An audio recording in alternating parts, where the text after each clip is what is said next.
संघटित सूचना अभियानाला सुरुवात झालेली आहे. नागरिकांची काय सांगा अभियानाचं काय उद्देश आहे? अखिल भारतीय काँग्रेस कमिटीच्या माध्यमातून देश पातळीवरती एक उद्दिष्ट घेऊन एक तत्व घेऊन या संघटनेचं नवनिर्माण करण्यासाठी संघटन सर्जन अभियान हे राबवल्या जात आहे.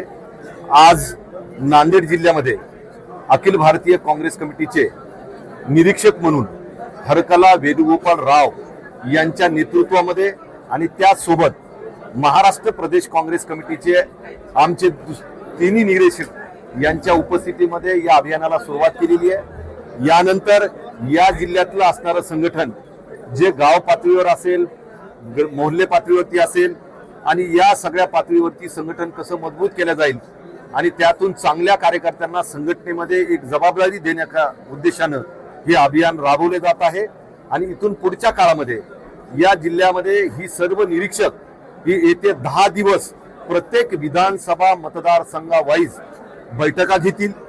समाजातील विविध समूह घटक असतील, जे दलित असतील, उपेक्षित असतील, वंचित असतील, आदिवासी असतील, अल्पसंख्याक असतील, या समूह घटकामध्ये काम करणाऱ्या विविध सामाजिक संघटनेच्या पदाधिकाऱ्यांबरोबर संवाद साधला जाईल व या संघटनेचं सर्जन करण्यात येईल.